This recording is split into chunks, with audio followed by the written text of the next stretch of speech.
Exercise 6.1 complete हो चुकी है। अब हमें आज पढ़नी है एक्सरसाइज 6.2। तो 6.2 थेल्स प्रमेय पर आधारित है। तो पहले हम जान लेते हैं थेल्स प्रमेय कहाँ पर हमें यूज करनी है और क्या होती है। तो थेल्स एक गणितज्ञ थे जिनका नाम थेल्स था, उनके नाम पर ये थेल्स प्रमेय बनी है। यानी थेल्स एक नाम है, तो उन्होंने ही इस प्रमेय को दिया था, इसीलिए इस प्रमेय को थेल्स प्रमेय कहा जाता है, या इसको आधारभूत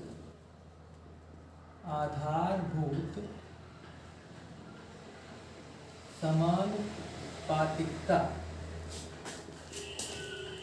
प्रमेय ये भी कहा जाता है। थेल्स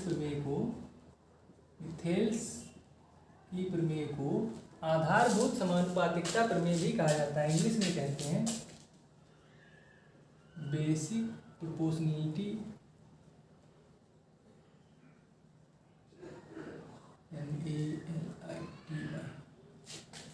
प्रोपोर्शनैलिटी थ्योरम, और इसको शॉर्ट में बीपीटी भी लिखते हैं। ठीक, तो अगर कहीं पर भी हमें इसका यूज करना होगा तो हम शॉर्ट में इसको बीपीटी लिख देंगे। आधारभूत समानुपातिकता प्रमेय को हम शॉर्ट में बीपीटी लिखेंगे। ठीक, इतनी बात समझ में आ गई। तो क्या बताया था थेल्स ने दो समान कोणिक त्रिभुजों की भुजाओं में एक संबंध दिया था। जैसे ये एक त्रिभुज है ए बी सी, तो उन्होंने बताया कि त्रिभुज ए बी सी या किसी त्रिभुज की एक भुजा के समांतर कोई रेखा खींच ली। हमने बीसी के समांतर एक रेखा खींच दी जो अन्य दो भुजाओं को भिन्न भिन्न बिंदुओं पर काट रही है। यानी भुजा ए बी को बिंदु ई पर और भुजा ए सी को बिंदु डी पर। तो इस प्रकार ये दो त्रिभुज समानकोणिक त्रिभुज हो गए। कौन कौन सा? ए ई डी और दूसरा ए बी सी। तो कोण ए दोनों में कॉमन है। अगर ये और ये रेखा समांतर है तो इनको ये काट रही है, तो ये वाला कोण इसके बराबर और ये वाला कोण इसके बराबर। तो इस प्रकार ये दोनों, ये और ये बड़ा वाला त्रिभुज समानकोणिक त्रिभुज हो गए। तो इसमें उन्होंने एक रिलेशन बताया था इनकी भुजाओं के लिए कि इनकी भुजाओं का अनुपात बराबर होता है A B A E upon E B equal A D upon C D, A D upon C D. इस प्रकार से कि ए ई अपॉन ई बी और A D upon C D, चाहे डी सी लिख दो। तो इस प्रकार से ये रिलेशन दिया था उन्होंने इसकी भुजाओं में। या हम इसको ऐसे भी लिख सकते हैं कि ए ई अपॉन ए बी, पहले A E upon A B equal, इसी प्रकार से इधर A D upon A C, A D upon A C. तो अगर हमें इस रिलेशन की ज़रूरत होगी तो हम इसका यूज़ कर देंगे, इसकी ज़रूरत होगी तो हम इसको यूज़ करेंगे। अब बढ़ते हैं एक्सरसाइज की ओर। इसका कन्वर्स भी है, इसका विलोम क्या है कि अगर त्रिभुजों की भुजाओं का अनुपात बराबर है, अगर भुजाओं का अनुपात बराबर है तो ये ई डी बी सी के समांतर होगी। यानी पहले क्या था कि अगर ये ई डी बी सी के समांतर है तो भुजाओं का अनुपात बराबर होता है, और अगर भुजाओं का अनुपात बराबर दिया है तो इसका मतलब है कि ई डी बी सी के समांतर कही जाएगी। तो हम बीपीटी का यूज करके इस एक्सरसाइज को सॉल्व करेंगे। एक्सरसाइज 6.2 बीपीटी समझ में आ गई होगी।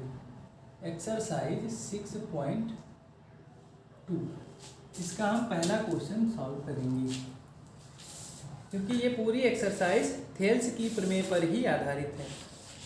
तो इसमें थेल्स की प्रमेय का ही हमें यूज करना है। पहले क्वेश्चन में दिया है त्रिभुज कुछ इस प्रकार से है, ए बी और सी, और डीई रेखा खींच दी है, ये डीई है, डी और ये पॉइंट है ई।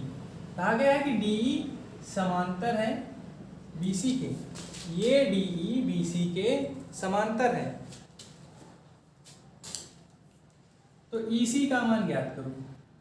तो इसमें हमें कैलकुलेट करना है EC।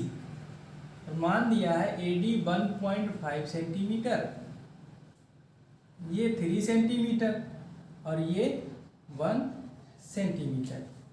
तो हम इसको सॉल्व कर लेंगे बाई BPT। कैसे?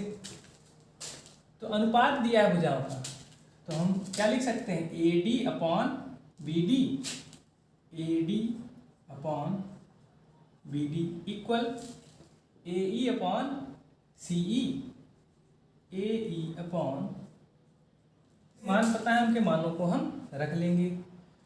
AD का मान A से D तक 1.5, तो 1.5 डिवाइड बाई BD, BD का मान 3 दिया है, 3 इक्वल AE, AE का मान है 1 और बटे में EC, EC लिख दो या CE लिख दो। तो हमें ये वैल्यू कैलकुलेट करनी है। अब हम इसको कैंसिल कर लेंगे। 3 एकम 3, 3 में से 15.5, यानी ये मिल गया 0.5 इक्वल 1 अपॉन EC।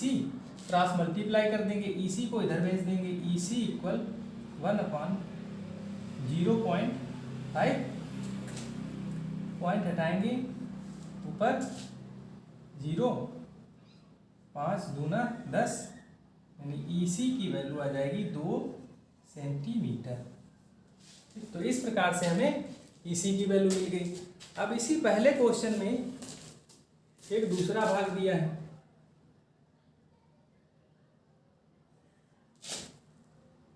इस प्रकार से एक त्रिभुज बना हुआ है और ये त्रिभुज है ABC, त्रिभुज ABC। तो इसमें DE BC के समांतर खींची गई है। इसमें भी DE समांतर है BC के, ये पॉइंट है D और ये वाला पॉइंट है A। इसका मान है 1.8 सेंटीमीटर, इसकी वैल्यू 5.4 सेंटीमीटर और इसकी वैल्यू 7.2 सेंटीमीटर। तो AD हमें कैलकुलेट करना है कि AD की वैल्यू क्या होगी। तो AD की वैल्यू कैलकुलेट कर लेंगे, क्योंकि इस त्रिभुज में DE BC के समांतर है, तो अनुपात लिख लेंगे। यहाँ से क्या अनुपात मिलेगा? AD अपॉन DB और AE अपॉन EC। तो AD अपॉन DB इक्वल इधर AE अपॉन EC, ये BPT से लिख लिया है। अब हम AD की वैल्यू रखेंगे, तो दी है नहीं दी है, यानी AD पूछा गया है, तो AD को ऐसे ही लिख देंगे upon DB 7.2 equal AE 1.8 divide by 5.4 EC की वैल्यू। तो इससे कैंसिल 3 बार में, ये पॉइंट लगा है, ध्यान रखना, ये पॉइंट दिख नहीं रहा होगा, इधर भी ये पॉइंट है, यहाँ पर ये भी पॉइंट है, तो 0.5 आएगा। ये पॉइंट था, इसको हटा दिया है, ये 1.5 वैल्यू दी है, तो ये 3 बार में कैंसिल हो गया। तो AD इक्वल, इसको उधर भेज देंगे, 7.2 डिवाइड बाई 3, इसको कैंसिल कर लेंगे, 3 दूना 6 और 3 चौके 12, यानी 2.4। AD की वैल्यू आ गई 2.4 सेंटीमीटर। तो इस प्रकार ये पहला क्वेश्चन कंप्लीट हो गया है। तो अब बढ़ते हैं नेक्स्ट क्वेश्चन, क्वेश्चन नंबर 2, दूसरे क्वेश्चन की ओर। इसको नोट कर लीजिए।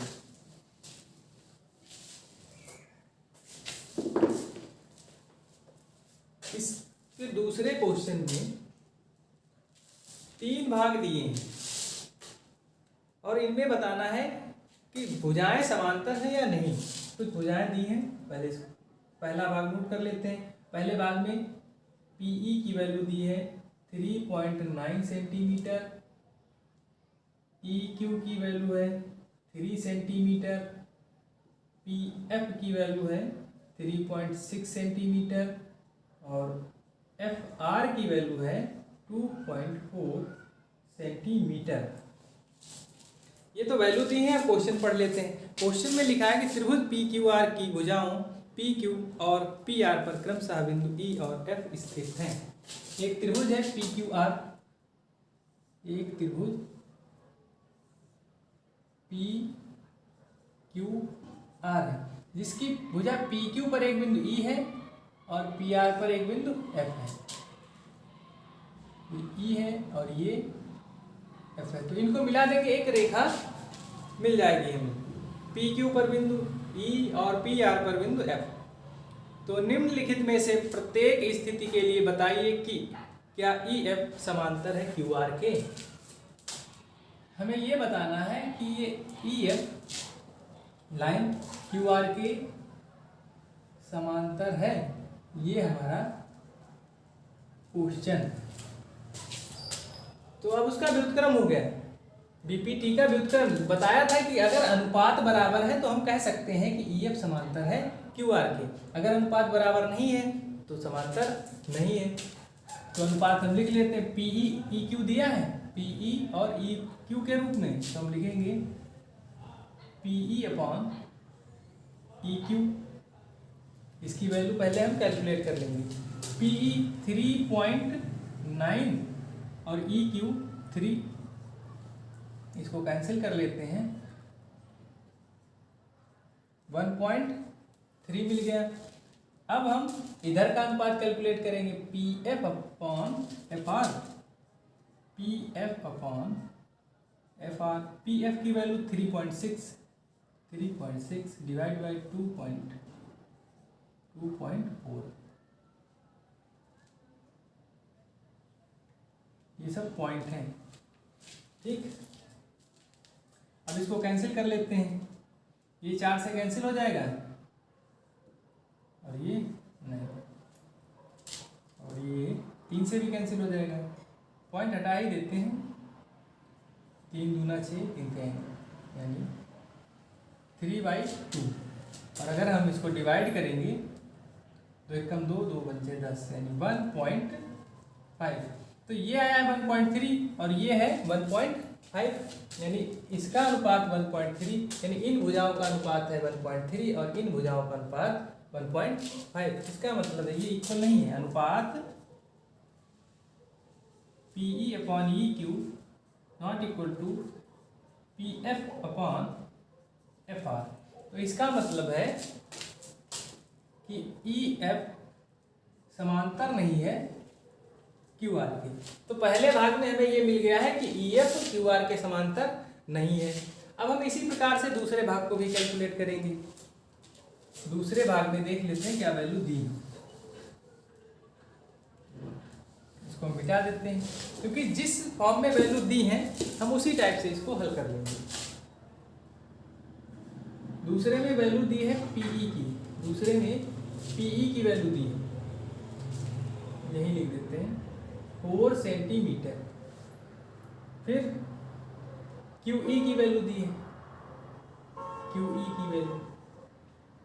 की वैल्यू है 4.5 सेंटीमीटर। फिर वैल्यू दी है पीएफ की 8 सेंटीमीटर। उसके बाद आरएफ की वैल्यू है 9 सेंटीमीटर।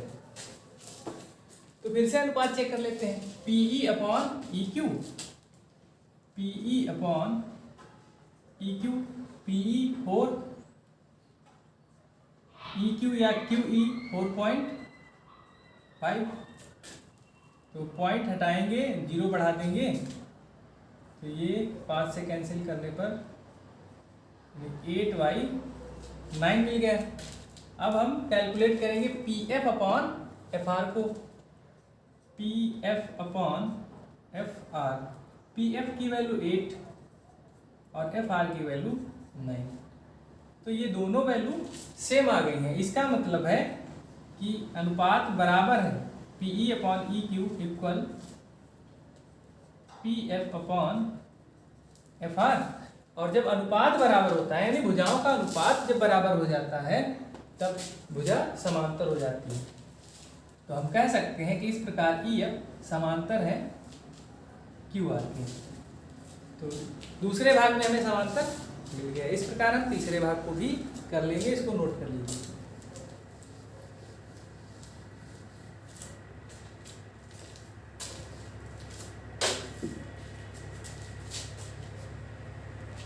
इसका थर्ड पार्ट दिया है।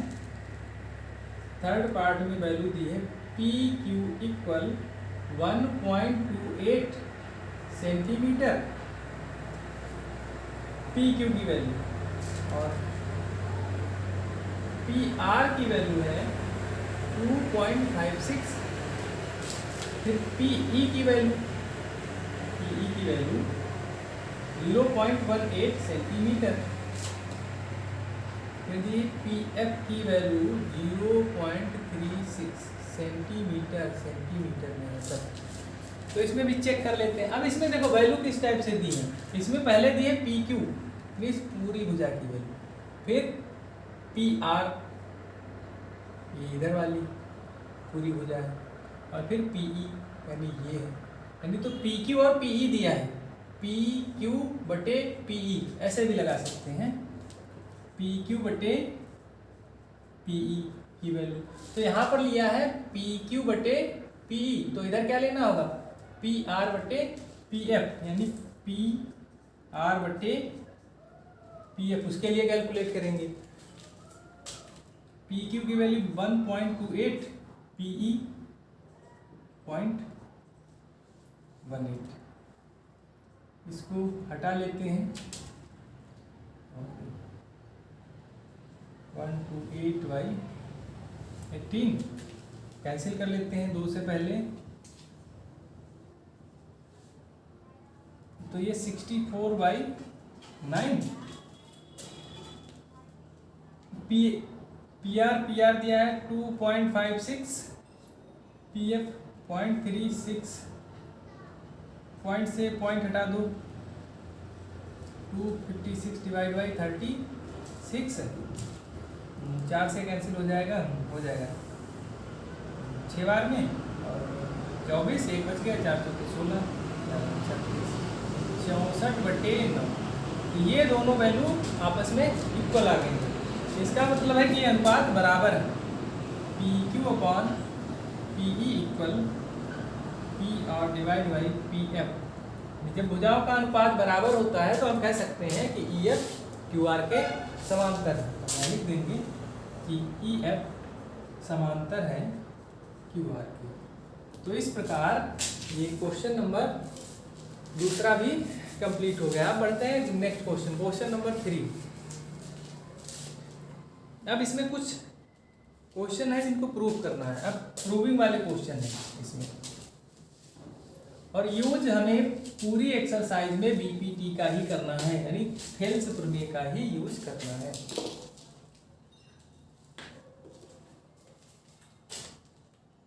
तीसरा क्वेश्चन, तीसरे क्वेश्चन में एक आकृति दी है। इस प्रकार से एक आकृति दी है।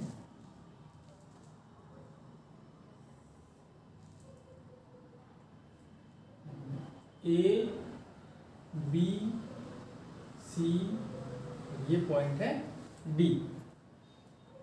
तो इसमें दिया है कि एल एम सी डी के समांतर है। तो दिया है कि एल एम समांतर है सी डी, इसके समांतर है L M.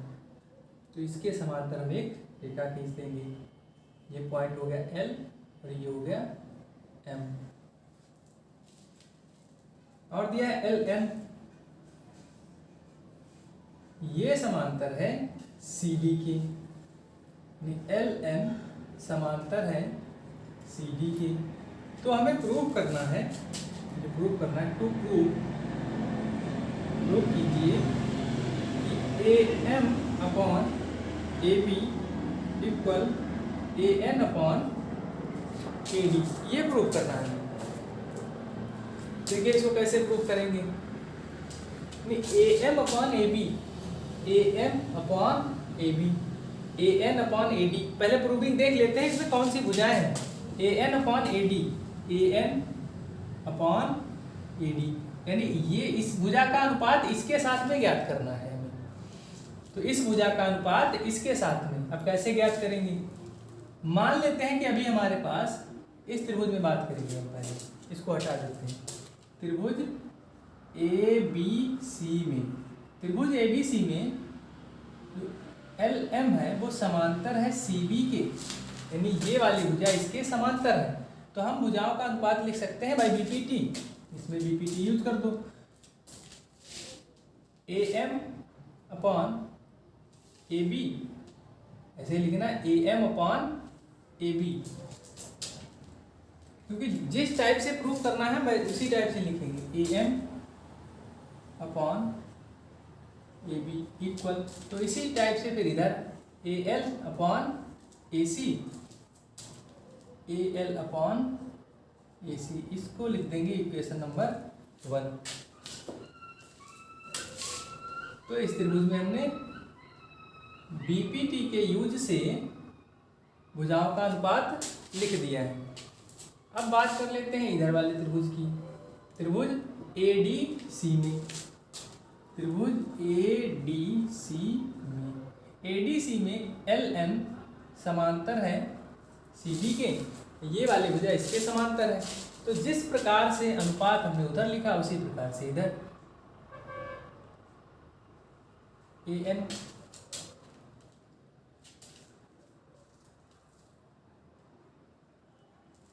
Upon A B और इधर A L upon A C. तो हम लिखेंगे ए एन अपॉन ए डी और ए एल अपॉन ए सी, इसको लिख देंगे इक्वेशन नंबर 2। अब 1 और 2 को देखो। A L upon A C, A L upon A C मिल गया, यानी ये राइट हैंड साइड इसकी इक्वल है, तो लेफ्ट हैंड साइड भी इक्वल होंगी। हम लिख देंगे समीकरण 1 व 2 से इसके बराबर में इसको लिख देंगे। A M upon A B equal A N upon A D, ये प्रूफ हो गया। ठीक, तो क्वेश्चन आसान था, इसमें कोई दिक्कत नहीं होगी क्योंकि हमने बीपीटी का ही यूज किया है, बीपीटी के प्रयोग से ही। क्योंकि जब हमें एक भुजा समांतर दी गई है तो हम अनुपात बराबर लिख सकते हैं, उसी का यूज करके इसको हमने सॉल्व कर लिया है। अब बढ़ते हैं क्वेश्चन नंबर 4 की। अब क्वेश्चन नंबर 4 करना है।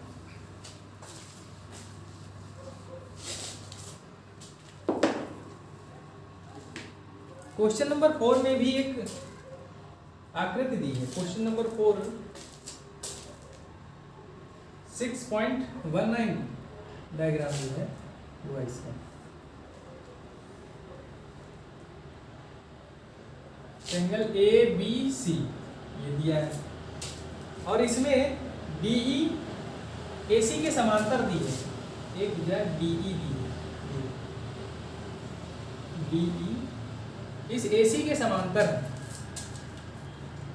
तो पहले आप इसको इतना सॉल्व कर लेते हैं तो आंसर मिल जाएगा। पहले इसको समझिए, ये दिया है ट्रायंगल ABC में, ABC में ये दिया है कि AC समांतर है DE के, ये दोनों एक दूसरे के समांतर हैं और हमें प्रूव करना है क्वेश्चन नंबर 4 में BF upon FE equal BE upon EC।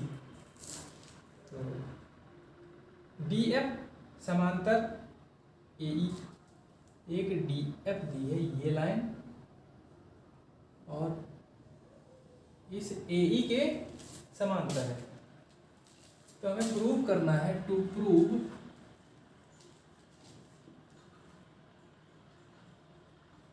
BF upon FE equal BE upon EC, ये प्रूव करना है। यानी BF upon FE BE upon EC। चलिए अब इसको हम पहले दो भागों में ब्रेक कर लेते हैं। पहले इसको हम हटा देते हैं। अब हमें दिया गया कि ये जो DE है इसको भी हटा देते हैं। ये DE इसके समांतर है त्रिभुज ABC में, तो हम BPT यूज कर देंगे। यानी हम लिख सकते हैं कि B E upon E C, B E upon E C equal B D upon D A, B D upon D, equation number 1। क्योंकि जब ये भुजा इसके समांतर है तो बीपीटी के यूज से हम इसका अनुपात बराबर लिख सकते हैं। अब इसको हटा दो, इसके पैरेलल में एक ये रेखा दी है, यानी अब त्रिभुज हम लेंगे ए बी ई, इतना ही त्रिभुज लेंगे सिर्फ इस त्रिभुज में। त्रिभुज ए बी ई में डी एफ समांतर है ए ई के, तो हम अनुपात लिख सकते हैं B F upon F E, B F upon F E equal इधर B D upon D A, B D upon D A, इसको लिख देंगे क्वेश्चन नंबर 2। अब इसको कंप्लीट कर देते हैं, ये डायग्राम था। ठीक, तो इससे समझने में आसानी रहेगी, क्योंकि ये रहेगा तो इसमें दिक्कत हो जाती है समझने में कि ये इसके समांतर है, फिर अनुपात किसके साथ। ठीक, अब हम इक्वेशन 1 और 2 को देखेंगे। इसकी राइट हैंड साइड इक्वल है, जब राइट हैंड साइड इक्वल है तो हम समीकरण 1 व 2 से लिख सकते हैं इनके लेफ्ट हैंड साइड भी इक्वल होंगे। तो B F upon F E equal B E upon E C, B E upon E C, यही प्रूव करना था, ये प्रूव हो गया। तो इस प्रकार इसका क्वेश्चन नंबर 4 कंप्लीट हो गया। इस एक्सरसाइज में कितने 10 क्वेश्चन हैं। चलिए आगे के क्वेश्चन अब नेक्स्ट वीडियो में बताएंगे। ठीक।